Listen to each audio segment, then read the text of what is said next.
Some people said it couldn't be done. But sans a mixer, we are back. So if you're not watching this, back it off. Pan it off. There we go. Yeah, it's like the back. You got it's the background music. Adam forgot the mixer, so I had to play the song through my cell phone. Yeah. But it worked. Did it fool you? That's the real question. We've got some explaining to do, Adam. We do have some explaining to do. I think our last podcast was released in September of 2024. But everybody has been on pins and needles just waiting for it to return. I was in Florida with Cliff Lightsey this weekend. And he literally pulled his phone out at the dining room table. To confront you about it? And he pulls it out and opens his podcast on his iPhone and he hits Final Descent, which is pin mark, like top. Uh-huh. And he was like, "What's the deal, man? What's the deal?" And I had to explain the situation, which leads to us explaining the situation. We're here to give the people an explanation today. Mm-hmm. Normally this would be Adam's fault. Normally, when we haven't released a podcast, it's Adam's fault. He hasn't shown up. He hasn't been here. He just hasn't been around. So help me, we're going to move the studio. Kind of like a father in many ways to many Americans. I've abandoned my child. Adam went to get milk and never returned. Went for some cigarettes. Went for some Marlboro Reds, and he never came home. But it's not Adam's fault today. No. Why the podcast took a October, November, December, January, a 5-month or so violent turn into hiatus. The abyss.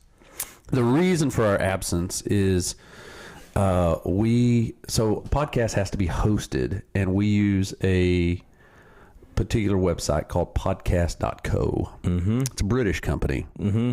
Should have known that was a That problem. was the first mistake. I know. Can't trust somebody that you beat. Spoken like a real stepdad over there. Went to get Marlboro Reds and some milk and never came home. Or is that... Never mind. Never mind. I ain't chasing that rabbit. That's low-hanging fruit. Anyway.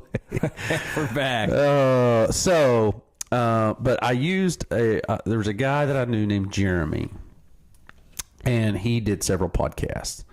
And he paid, you pay a subscription. They handle getting you out to all the different platforms for your podcast. So get you on, any podcast. Get you on the Apple Podcasts, Spotify. Get you. They Google get you out Play there. Store. They handle that for you. They handle the like your bio that goes with all of it. They just kind of distribute it for you. And so, but it, he paid for to be able to host 10 podcasts, and it was a lot of money, and you got unlimited downloads, you got all this stuff. Well, for us, starting out, and I didn't need. We did not plan for this to continue. Well, I did, I think, You but did. Our last podcast had several thousand downloads, Which is terrifying. It's a little bit scary, but the people need it. Anyway, basically, all of a sudden in September, our podcast went away, and I wasn't able to log on and upload new episodes. We couldn't get to it I couldn't get to it, and had some communication problems with our host, being that we were in different. So I did their bot chat, and they'd say send an email to this, and I'd send an email, wouldn't hear anything. And months this happens. Months this goes on, and finally I was able to get a hold of someone, and our podcast on basically the renewal for the old place that we were being hosted under it, we were able to leave that host on February the 8th and take it under our own. So as long as my credit card doesn't decline, then the podcast will be still coming to you hot and fresh ready to be consumed. Because I mean, honestly, we thought about, do we start a new one? But then none of the old ones are connected to that account, and it was just going to be a mess. And so here we are. That's what happened. In Final Descent Outdoors Podcast, season whatever. Season whatever. He said, what season we're labeling the recording? And I just said season whatever. Season whatever. Yep. Which, well, it just really fits into the vein of what we do here. 100%. And, Cliff, give Cliff a big shout out. Had an opportunity to spend the weekend with his family. I spoke in Florida this weekend at the Federation of Christian Sportsmen's event. It was at Warner University in Lake Wales, Florida. Flew in Friday night. I was going to stay the night with Cliff. No need to get a hotel. I'll go stay the night with my buddy Cliff. He invited me. I show up at his house, and it's Cliff and his two sons, his daughter, and then, of course, his wife, Amanda. And I get there, get my stuff, put into, I'm sleeping in their oldest son Holden's room, and put my stuff in there, just visiting, hanging out. And he goes, "Oh, yeah, we're having a bunch of people over tonight." And I was Surprise. like, "Oh, really? Well, okay." It was for me. Like, I don't know why. And he's like, "It's Amanda's 40th birthday Tonight. And I was like, "Bro, I feel horrible." Yeah. I'm invading this birthday party for Amanda. He's like, "Oh, it's fine. I'm cooking steaks, and we'll sit around the fire in the backyard for Christmas." He built his wife a little sitting area and a big fire pit and chairs. It's really nice. Beautiful view of Tiger Lake in Florida there. And anyway, so all these people show up, and so I'm meeting like Cliff's sisters and his my brother-in-law, all these kids. I mean, it's just the random assortment of people. Cliff's parents are there, and anyway, what was really awkward is they started like taking a bunch of pictures and videos. And I'm just sitting at the table, and I'm like, what's gonna be funny is that somebody is gonna be looking at a photo album That they're going to be like, in 30 years from now, guy? like, "Oh, Amanda, remember when we celebrated your 40th birthday? God, it was so fun that night." And Who's that guy? That's Brad. Who is that random dude? That's Brad. He's Sitting at dead the table. now. Probably so. Probably so.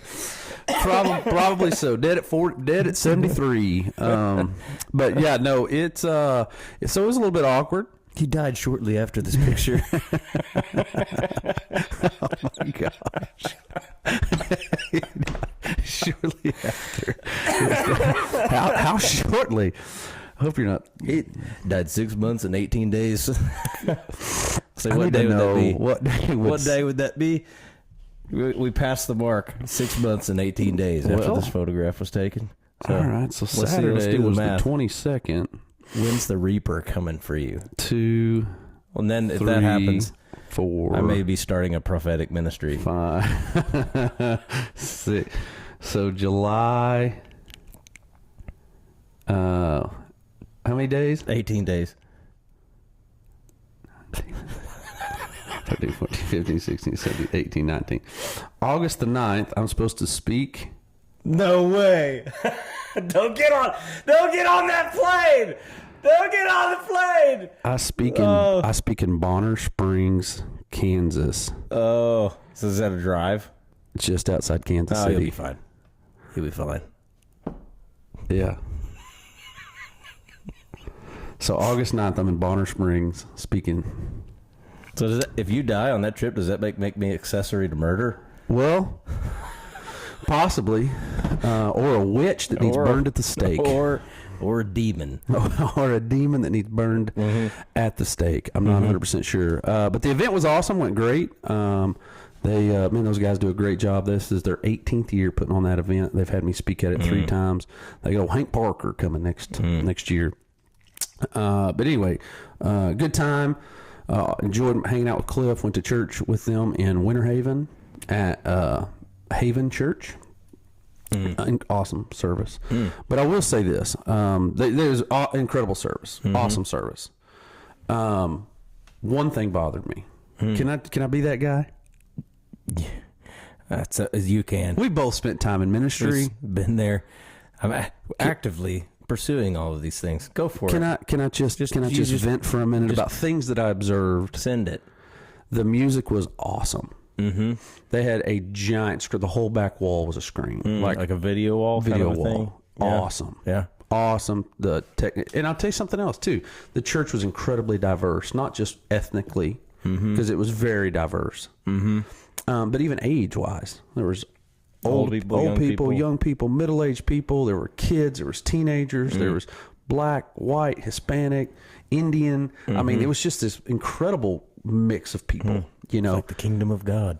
something like that. Yeah. Something like that. I'm not going to talk about ethnicity, and he just went to a black screen there, just cutting everybody out. Maybe that's nobody you couldn't see. You just Like didn't somebody see color. didn't put a nice new fresh battery on the camera when they set it up. Oh, you didn't plug that one in? With what? Oh, there's a cord right over there. I'll go get it. You keep telling your story. All right, I'm going to keep telling my story. You go, guys. just It's been a saying. minute. It's been a minute. Somebody, I set up that camera and that camera.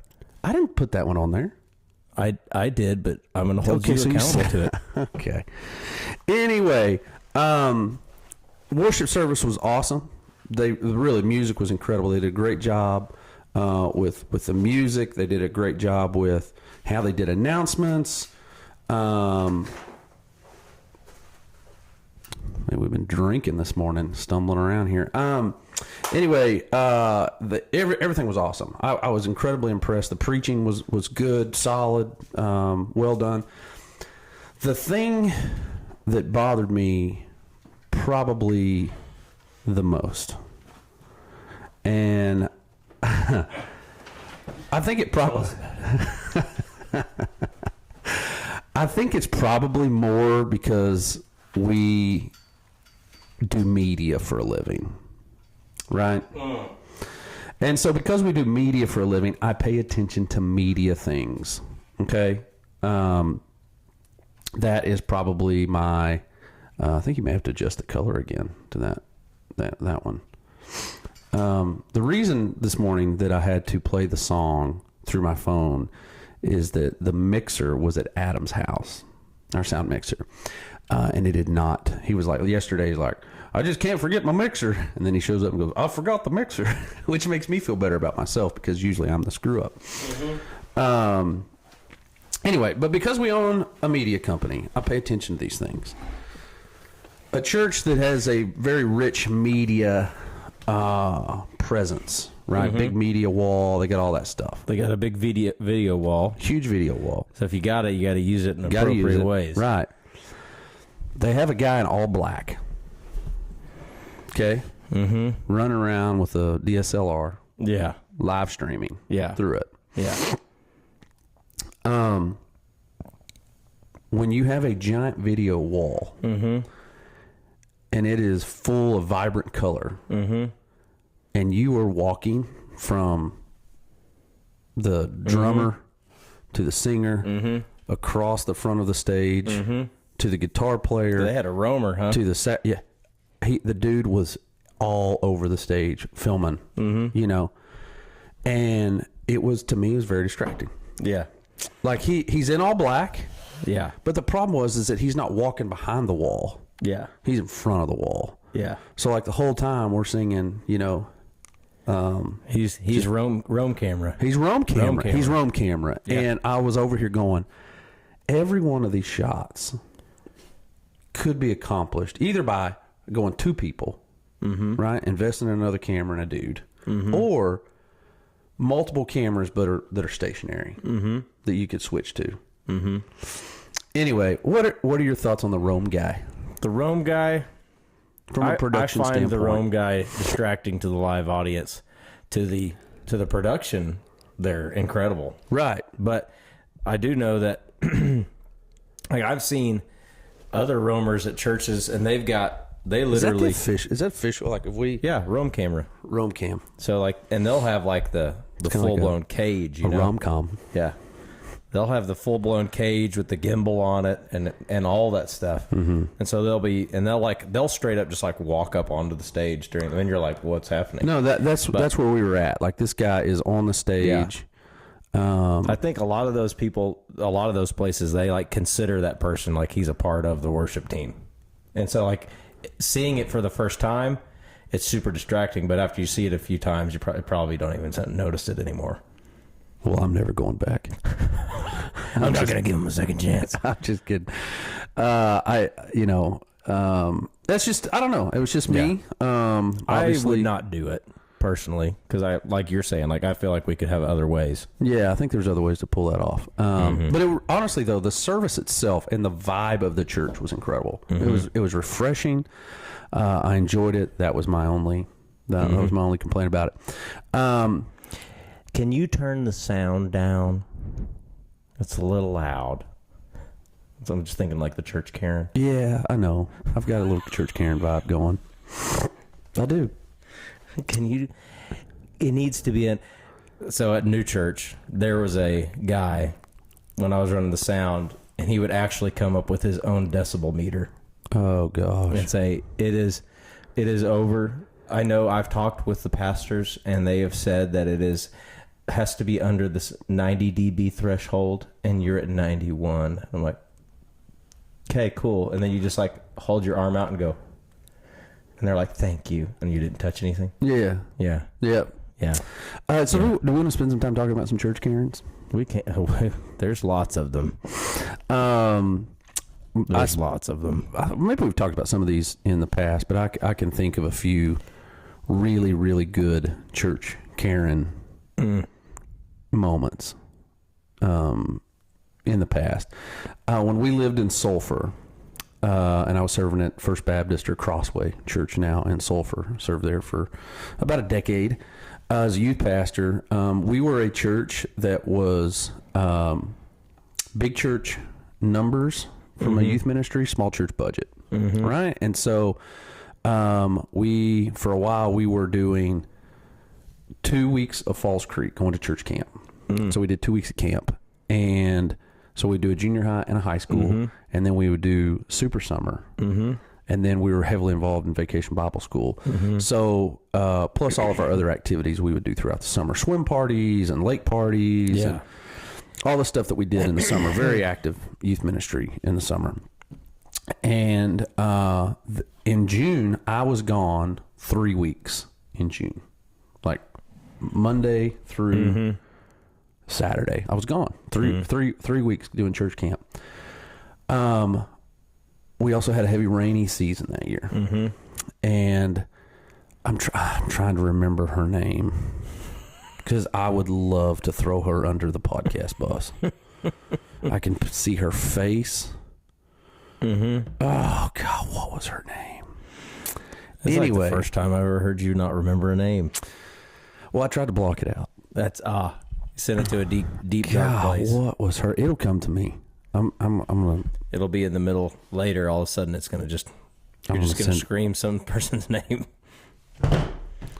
Betty Shaw. Betty Shaw is her name. And so Betty was my neighbor. Betty lived about 3 or 4 houses down from me, and I lived in an area that was primarily a lot of retired people. Had a really beautiful house there in Sulphur that were kind of by the golf course. I'm making that bank, baby. Anyway, had a really nice home there. But I did not keep my yard up in June. Slacker. And I was approached at church in June. Yeah. And so I get approached at church. She walks up to me and she, it's on a Sunday where we're literally talking about like having 20 salvations at church, at camp, like all these kids making decisions for the Lord. Like it was awesome. It was an incredible week. And she walks up to me in the midst of this, when the service was over, and she says, a bunch of people are like, man, thank you so much for what you do. We're so appreciative of you. And we love you and care about you. Yeah, we love you, care about you. She walks up and she goes, if you do not mow your yard, I'm going to turn you into the city. And I was so taken back by that, because it's like, you know what, you want to bless me? You want to minister to me? Like, how could we help Brad out? How could we help our youth pastor at our church, who has gone 3 out of the 4 weeks of the month of June? We could mow his yard for him. We could help him out. He's just been gone from his family. He's been helping out and just serving leading kids to the Lord. just out. You know what? That tape measure in that lawn is too much. He was just out playing gaga ball. Just getting paid to play with children. It's right. He's just a daycare. Yeah. That's all he is. Nothing good going on. Anyway, that was kind of the moment that old Betty became my nemesis. And she, I remember, It just sounds funny. Who's your nemesis? Betty. Betty. Yep. My nemesis. Is that going to be my nemesis, Betty? My nemesis, Betty, is going to be the name of this podcast. Anyway, she walked up to me another time, and I'd grown my beard out. I used to have just a goatee, and I had a full beard, bigger, not ZZ Top-ish, but not that. But I had a beard, and she walked up to me. She goes, "You are a horrible example to the young people in this church with having all that facial hair." And I remember being like, Betty, Jesus had a beard. She's like, "We don't know that." Pretty sure that Jewish men, most Jewish men had facial hair, and being a Nazarite, there was even an oath that many of the men took that they never cut their hair or ever shaved their beard. So there's a good chance that Jesus had a pretty good sized beard and hair. And I just remember being like, you know what, Betty, what I appreciate about you is that you do what you're good at. And you're good at complaining, and you do it well. And she was just like, oh, thank you. Like, I just gave her that was not a compliment. Yeah, and the good Lord, I prayed that God would remove Betty from my life. I didn't think it would be this way. 6 months and 18 days. 6 months and 18 days later, Betty was removed from my life when she tragically moved to Florida. Yeah, she's gone. She did not die. I'm sure she's dead now. I haven't followed up on it. I wonder if she has been like in a video, like a Karen video. Man, there's a decent in Florida, chance. And you're like, oh my gosh, that's Betty. She's probably on the board at Poca de la Vista retirement community, straight from Seinfeld. That's where Seinfeld's parents lived. The Poca de la Vista. You think we're two good Seinfelds to live at Poca de la Vista? Guess what? We got a condo. George's parents moved to Florida too. I'm actually going to send a text to the pastor at Sulphur and ask if Betty Shaw is still alive. Is Betty Shaw still with us? Because we need to know. It's going to be that's a total random text that I just sent to Bill. Out of. And he didn't have any idea where it came from or why that happened. But I just texted him, is Betty Shaw still alive? I'll be going to leave that right side up for that one. See if that one comes through. See if that one comes back. Oh my gosh. Anyway, so there's been a few Karens. I shared not long ago about there was an episode titled "There's Always a Wayne," and I shared a story about a church Karen. I won't share the whole story, but you got some church Karen stories, Adam? Oh yeah. I mean, I'm not going to talk about anything that's going on currently. Not ask you to share about anything going on for obvious reasons currently. But no, and that's a great time for us to just step in. And I will say this because we've kind of obviously led to some harping on some church things. And I'll say this: there's no such thing as the perfect church. I say this all the time. And if you ever find the perfect church, don't join it, because if you do, you'll ruin it. The church is flawed because it's made up of flawed people. It's like supposed to be made up of flawed people. There's probably been some times that we've been a Karen. I'm guarantee you. We already talked about yours. I mean, I know you have been. Yeah. When have I been a Karen? The Romer video. Oh yeah, I just a couple minutes ago. Oh my gosh. I'm a short-term memory loss, anybody. That's what's going to take it in 16 months and 18. 6 months and 18. You mean this past Sunday? Yeah, that literally 3 days ago. I was just so distracted. I was so distracted from being able to worship the Lord. I tell you what, I withheld my tithe. Oh yeah, until that's fixed. We've had those people too that have come to us and said, until this is corrected, I'm going to withhold my tithe. And I was like, I hope the Lord withholds his blessings from you too. So we'll just see how that plays out. Anyway, give us a good church Karen story. So one of my favorite, obviously there's the decibel meter guy. Yeah, that's a good one. But my favorite one is that when I was at New Church, I was a part-time, or not part-time, I was half-time doing multimedia ministry, and the other half I was doing the youth ministry. And so we had one guy that would rotate through and run slides. So like during the worship time, they'd put the lyrics on the screen. Mm-hmm. Well, this guy, he's a very strong-willed guy, and we were playing some song that was talking. I don't even remember what the song was, but it's talking about blood, like the blood of Christ or something like that. And he was setting the backgrounds, and he chose this background that was red, like a red lava lamp. It looked like I remember that. I remember that one. It looked like blood. Mm-hmm. It looked like I remember blood. that one. And I was just like, that's just too much. Too much on the nose. Like, it's just, we're singing about blood and looking like at a giant screen, a vat full of blood floating around in front of us. It's just too much. Yeah. It's like, let's do something else. And he was like, and he was like very adamant that slide, that was what was needed to be in the song. And I was like, no, we're not. We're setting the lights blue. Everything else is going blue. We're going to go blue. I said, okay. And we go through the first verse of that song. Everything's fine. And we may have made it. We may have made it through the first chorus. I can't quite remember exactly. But kind of like at the peak moment of this song, click, red, blood on the screen. And I also remember Tommy going like this. Looking back at the crow's nest up there. Well, I mean, obviously, that red, I'm sure, like, what are we doing? All of a sudden, everything in front of you had a red tone to it. Oh, everything went red. Yeah. Everything went red. And I was like, what are we doing? What are we doing? Turn it back. And he's like, on his comms, no. Everything else is blue, and now you're drawing attention to this blood slide. It's distracting. Turn it back. No. He was removed that day from the. I had to like get up and go across the room and like click it, and then he was like in a bad mood. Like I had done something to him, like that day. And I was like, "Well, you're acting. If you want to act like a toddler, I'll treat you like a toddler." You know what I mean? So that's definitely one of my favorites. Did you get a response? I did. Oh my gosh. I want to know what. For some reason, I just feel like Miss Betty should be still alive and kicking, carrying her way through life. He says, yes, I believe so. Her and her husband, Elmo. Elmo? He was a nice guy. Yeah? He was a super nice guy. Yeah. Moved to Florida about 10 years ago. He said they're in an assisted living place now, I believe. He reaches out to me from time to time.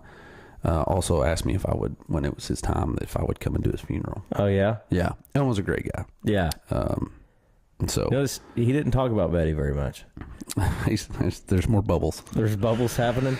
So Betty's still alive. Betty, man, you know it would be great If we could talk to Betty. if the next time I go to Florida, You go visit Betty. I went and visited Betty. Yeah. Just made amends. Hey, I need to make amends with you, Betty. I walk in and she's like, still got that beard. Yeah. Horrible example. I Yeah. can see that transpiring. So anyway, that's interesting. There you go. They're in assisted living complex, and I am going to guess that they are well into their 80s or possibly 90s. Yeah, because they're up there. Yeah, they were up there, 20 years ago. But it is interesting because there, like you were saying, like there is no such thing. That's the perfect church because it's made up of just so many flawed people. And the reason that we come to this place, we do this thing called church, because church is weird. Like when you really think about it, like stand up, sit down, sing songs, listen to a guy talk for a while. Like if you are not from that culture, it's a little weird. Yeah. But it's made up of all these people that are jacked up. And it's like if we all understood that this was not a holy huddle and this was a place where like you should be dragging yourself in to go meet with the Lord, to be ministered to by your fellow Christians, because you may have 30 arrows from the enemy stuck in your chest when you walk in the door. Mm-hmm. It's a hospital, not a holy huddle.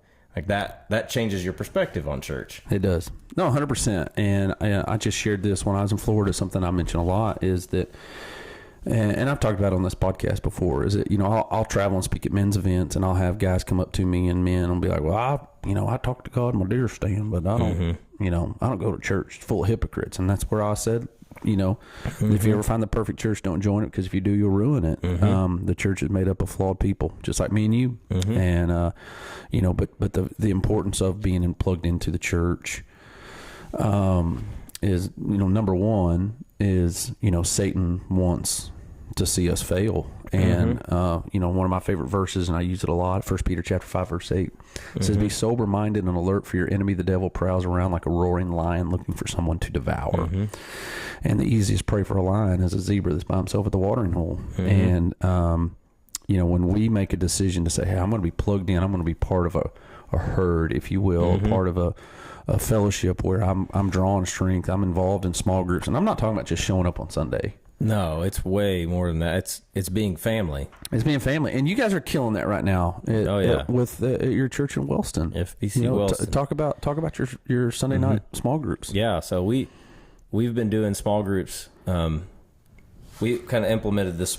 We call them family groups, because just trying to emphasize what I was saying. We're not a church. We're a family. The church is a family. And so when we started doing this, we said, okay, we're going to do small groups, just because churches, as you grow larger, you got to grow smaller too. Or things start to fall through the cracks. Members don't get taken care of. People that are needs start to get lost. And so we started these things called family groups. And so there was a couple Sundays ago where we had about 130 people in Sunday morning.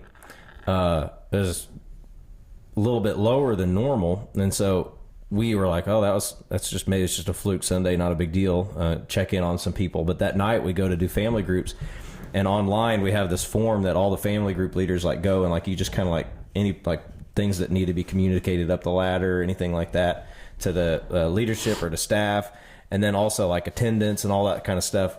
We had 131 people at church that morning, and that all of the small groups combined, all the family groups combined, there were 145 people in the attendance. More people coming to the small group. And so, it just shows you, and our small groups have been so sweet and so good. Being able to, because it's one thing to go together, worship, hear the word, but it's another thing when you can be like, look, I'm hurting. Can I take credit for your small groups at your church? Why? Because I talked to you about our discipleship groups at Sulphur before y'all started doing them. Well, I'm talking about yeah, you're talking about your stuff on Wednesday nights with students? When I was at Sulphur, I told you that we stopped doing Sunday night service and we started doing discipleship groups, D groups, meeting at homes. I forgot you told me about that. Yeah, sure we did. You just take all the credit. You take all the credit for everything. It's fine. It's okay. It's fine. Sometimes people have similar ideas. Sometimes they do. I know you have to find this hard to believe that not every idea in the world comes out of your head. Did I tell you guys about that time I had an idea about a computer you could hold in your hand and call people? It's a stroke of genius. Yeah. So I think we've landed with Brother Bill. That was maybe somewhere around 13 years ago, but he says, heck, I'm old. I have my hands full remembering where I parked my truck, much less when Betty Shaw left. It's a good word. And I said, amen. I'm doing a podcast talking about church Karens, and I said she'd ride my butt, buddy, my butt, buddy, big time. She would ride me. She'd get after me, man. Multiple occasions, old Betty came after me. But you know what? Once again, it really does take everybody. And, it does. And it really comes down to anytime there are, most of the time when there are church problems, and this isn't every time. Mm-hmm. The epidemic we have in our culture today is selfishness. Mm-hmm. It's selfishness, and most of the time, not every time. There are maybe from the beginning of time it could have been. Yeah, I mean, maybe so. Mm-hmm. But selfishness is an epidemic in our culture today, and most of our issues stem from selfishness. It really does. When people are going, well, I don't like this. There's too much I involved in it, and we don't remove ourselves enough to go, well, what's best for everyone involved? What's best for, you know what? I'm second. What's best for the kingdom? What's best for the kingdom? And then outside of, what's best for the kingdom? And then what's best for those that are a part of this situation, and then I'm third, Yeah. right? So it goes, what's best for the kingdom? What's best for the other people involved? And then lastly, what's best for me? Yeah. And we just don't do that in our culture today. Yeah. And it's unfortunate that selfishness has become so rampant, not only just in our culture, but that bleeds over into our church. And anytime there's a lot of church issues, that's where a lot of that stems from. Not to switch gears, we've tackled that really well. Yeah. Thoroughly done. Check that one off. Check that one off the box. And once again, we never have a topic that we go into. We're not saying, hey, we're going to talk about this. Anytime we have a guest, we haven't had a guest in a while, but when we have a guest, we haven't done a podcast in a while. Here we are. But we don't really ever have a topic. We just sat down today and we sat down and we just started talking. Yeah, we don't ever. It's just unscripted. Whatever. Yep, here we are. Anyway, all that being said, I was going to spin this around. Is it another podcast that's gained some notoriety mainly because of our friend, not our friend, my friend. Yeah, his friend. No offense, not my friend. And I don't mean that in an arrogant way. That sounded bad. Yeah. Like he hates you. Yeah. And you know what's funny is that there's been some people while we're on this subject that have loved me and hated you in business for some reason. I'm not going to say a guy's name, but there was one client. He hated my guts. I could not. I don't know. I was nice to him. We work with Adam. Salt of the earth. Adam Carter is a great guy. He is a phenomenal husband, phenomenal father. He loves the Lord. He walks with the Lord. He hated my guts. This guy hated Adam. And anytime there was an issue, he would call Adam. And what would happen? Oh, he would turn me inside out. He'd be on me like a rat on a Cheeto. It was bad. He would tear me up, down, sideways, and backwards and hang me on the wall with an old rusty nail. It was bad. And then I would get on the phone and I'd call Brad and I'd be like, man, and this person's name, he's hot. He's mad. He cussed me up, down, side. He made up words I never knew before. I mean, literally cussing you. And I said, we need to do something. And so then Brad would, pick up the phone. Like, I got to figure out what's going on here. And so he would just cuss Adam, lay into him, and I would turn around and call him. And he would answer the phone and be like, hey, Brad, what's going on? And I was like, well, I just got off the phone with Adam. He said, you're really, really upset. And you laid into him and said, and he's like, oh, it's not that big of a deal, man. I'm just trying to bring. Oh, yeah. So it's not that really big of a deal. Okay. And so he's just, he's to me on the phone. He was just like, man, it's good to talk to you. Thanks for calling and checking in. How's your family? How's your family? Decimated Adams. He just got off the phone. Wish you were never born. He called you everything but white. Oh my He just gosh. would cuss you, and he hated you. It was always that way. I mean, there was multiple things that happened where he would just destroy you, but he loved me. I mean, he loved me. He would be like, man, it's good to talk to you. How are you, man? How's the show going? I don't know. Maybe I'm a big dude. And he wasn't very big. I don't know if he felt like if I cussed him that I might drive down there and either that or whip his maybe butt. you think it had to do something with he knows he knows your ministerial background, so he's gonna front it for you, or I like to think that he thought it was because I'd kick his butt. Maybe, but I don't. I mean, that's probably not it. But I don't know, man. But he hated you. He did He not. hated everything in your existence, and he was not. Maybe he just hated gingers. I think this is a redhead discrimination thing. Maybe it was just That's that what I think. he had a bad experience with the redhead. You know what they say? Maybe his former girlfriend, that broke his heart was a redhead because ginger snaps. Ginger snaps. That's one snap away. I've only seen you snap one time. I did yeet that board a long. You knew immediately what I was talking about too. Yeah. That's the only time I've ever seen you legit lose it. He could murder us right now. You flipped out. What a beautiful day that was. The day that you decided to save $200. on a delivery fee It's just for you learn. for the windows of your home. You learn. It And burned anyway. How many? It did burn anyway. How many windows were broken? I don't want to talk about it. Half of them were broken. And you flipped out. You grabbed that board. And it wasn't that. It's like there's That one board thing if just you just yeet. you see one, it's like okay, one, but if we would have seen all of the ones that were broken all at once, I think it would have been I would have been able to get over it quicker. But it was like unloading them, and it's just like another one. Yeah. Like that slow burn eventually just boiled me over. Well, you shouldn't have Dukes of Hazzard at home, bud. I did not. I drove home like Hello Kitty. Like I did not take that thing hard. Okay, it just something just did not. I think that like the side. Well, first tension, off, the suspension of that truck is I not was in the great. Ram. I was in the Ram. That I new one. know. That's what I'm saying. They're a 3/4 ton suspension is tight, bro. It is not a smooth ride. They're just not made to be smooth rides. You know what was made to do it? Delivery truck.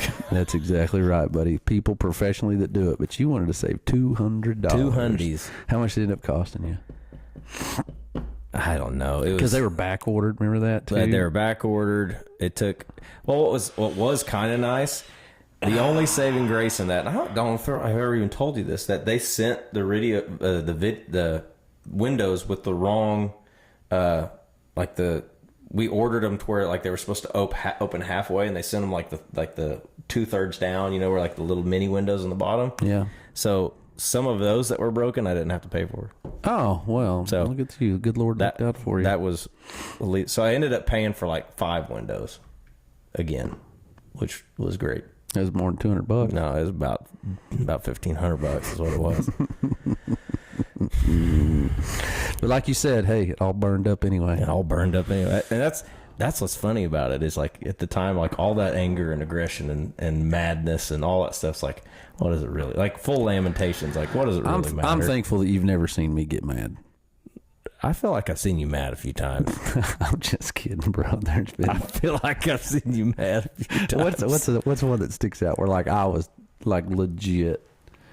Oh man, Is there any that just jump out to you where I'm like I was fired up, bro? Fired up. Oh gosh. For some reason, the ones that stick out to me, I don't think are the big one. One of my recent ones here lately. The trauma. Do you remember the recent one was out shooting the prairie dogs, and we get out in that gate. I started shutting it, but you were driving slower than I was shutting the gate, and I like hit the back of the truck. And you got out and you screaming at me, and I just like let it come back at you because I was like, so we had it out in the field, and then we're fine. Yeah, because that was really stupid.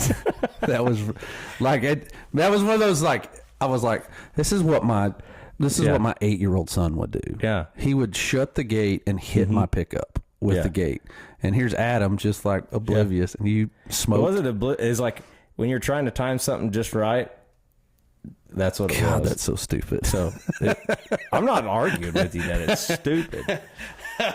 I mean, because and anytime like I think just with a newer vehicle, like when the sound that it makes, like in the cab of my pickup, it was like bang, and I'm like a cow, and I like look back, I was like, did this jackwagon just smoke my pickup with a metal gate? Like how in the world did that happen? And he did.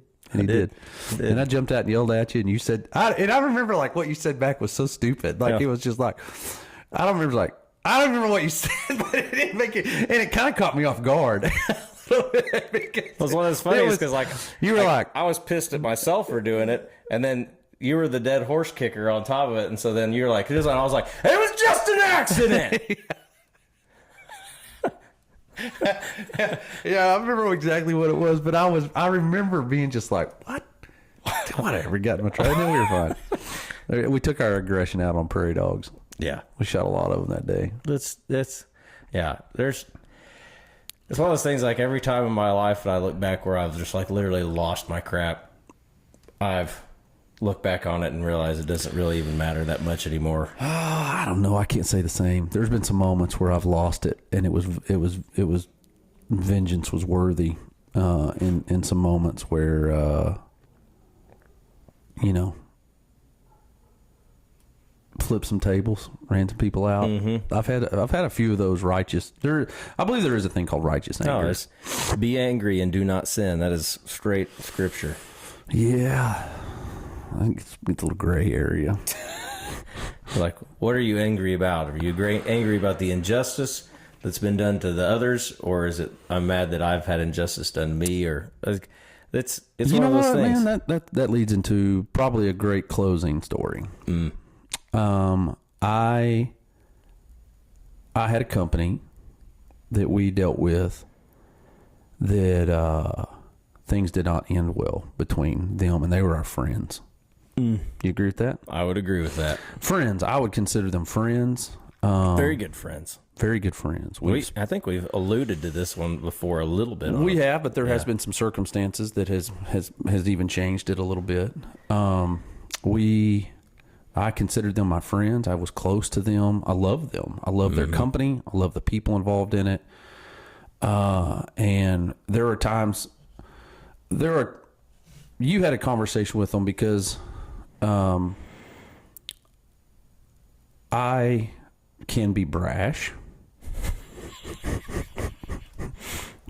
I figured out, though, if you don't mince words, I'll just don't mince words back, and then it brings us back to good. It brings us back to, but I can be brash, and I do know that. I am my mother and my father's child. They both. You're your grandpa's grandson. And I'm both Ray, of them. can Brad come back out? Both of them. They are both my. I've got. There's a lot of fire in my blood. So much so that you would maybe think that I should have been a redhead. Ginger snap. But I do have some fire in my blood, and I can think of moments where that has been ugly on a couple different occasions. Parking lots with cars that you follow, and bro, we don't talk about that. That's one that stuck out to me that I remember. Oh gosh. All right, this guy. We'll save that one. No, we're going to save that one for another. You need to stay on your story. We'll save that one for another. The red Mercedes and the guy in his Ralph Lauren hat. I'll never forget. All right, that's our next podcast. We're going to talk about that one. We'll revisit that. Wow. Brought that one up. Man, my family is going to not like that podcast.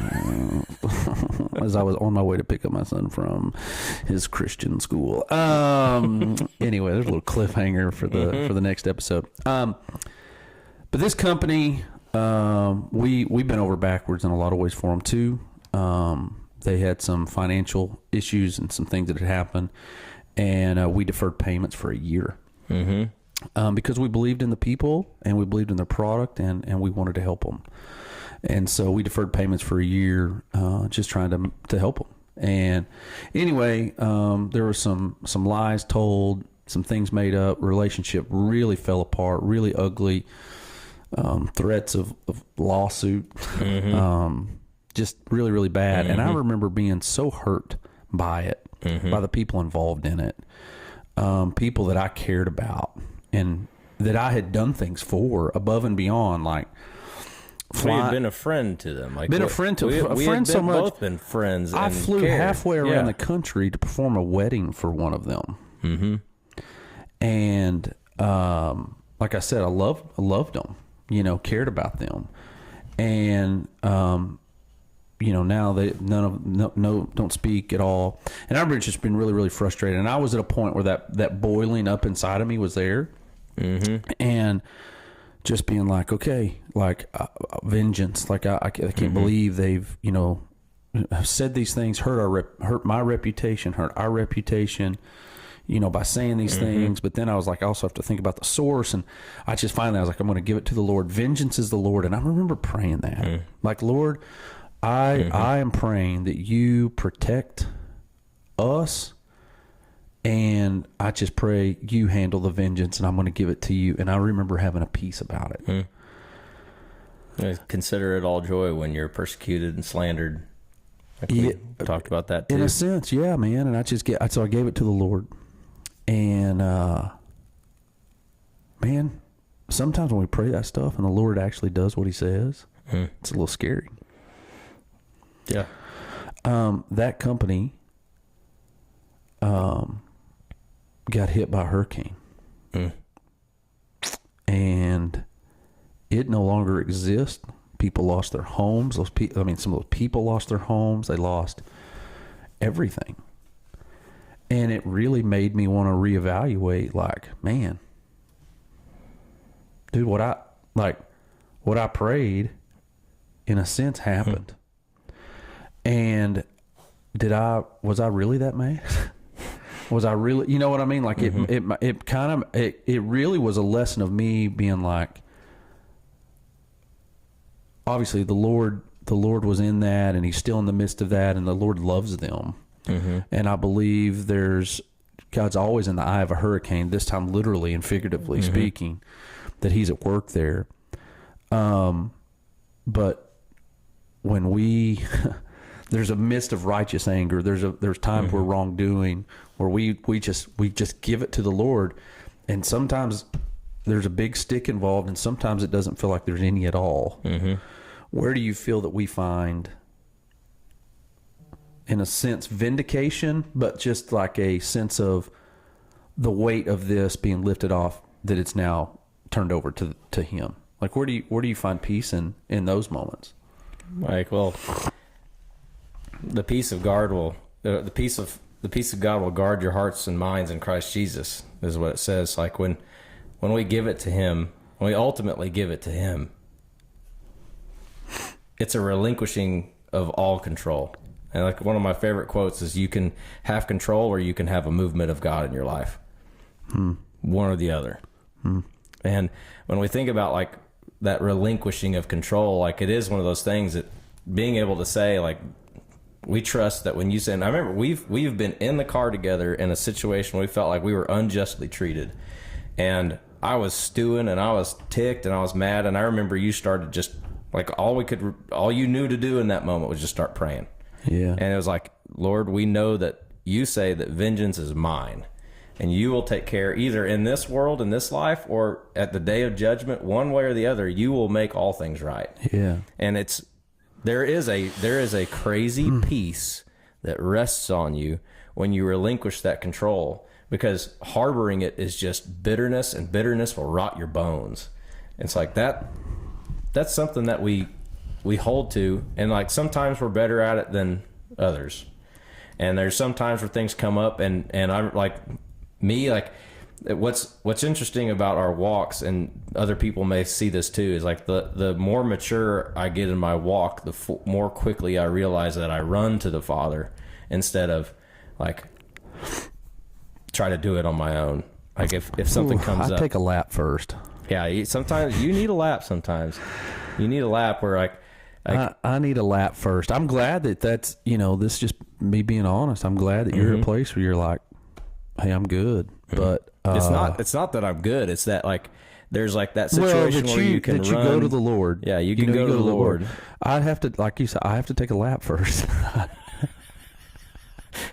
I need to get behind the wheel and test drive my possible vengeance could be. Because I'm petty. Can we just be honest? Yeah. I'm petty. That's what this podcast is for. It's not about any of you.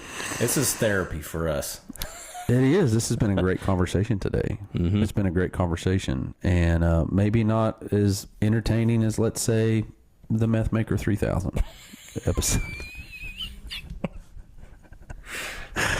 But or doo-doo oil. Doo-doo oil. Which Cliff said he was riding with his dad Lane in the truck, and they were listening to doo-doo oil, and his dad was like, "This is so stupid, turn this off." And he said we had to turn it off. They couldn't listen to it anymore.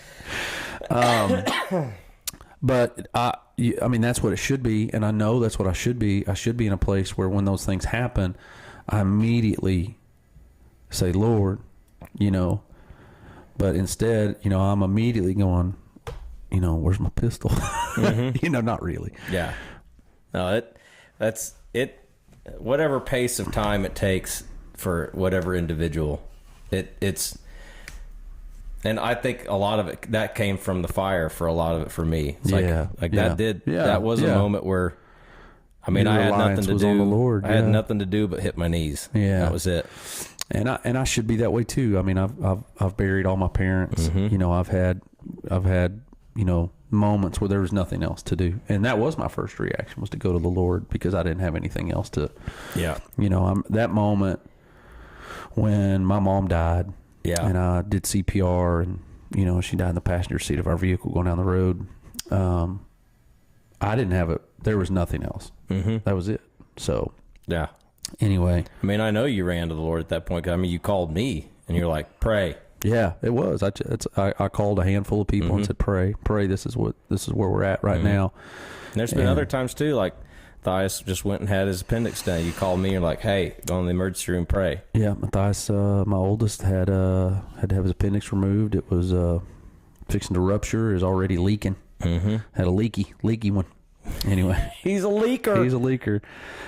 We hope you guys have enjoyed today's podcast. Yeah, you got to get the music out. Oh, yeah. Got to get the music out. Hope you've enjoyed today's podcast. Where can you find us? You can find us on Facebook, Instagram, Twitter, X, whatever you want to call it. FD Outdoors, Final Listen Outdoors, all of the things. Yeah. Yep. Subscribe to our YouTube channel. Yeah, subscribe to the YouTube channel. We love getting to do this. We'll promise we'll do another one. We love not making in time 6 for months. it. Not in 6 months from now. We love making time for it. Yeah. You're such a liar. I know. I'm always glad How do you when we look? do. How do you look these good people in the face and speak into their whisper sweet nothings into I'm their looking ear? at a camera. All right. Just a soulless electronic object. All right. Receives all lies. Thank you guys for tuning in. We'll do more. I promise. God bless you. See you on the next one.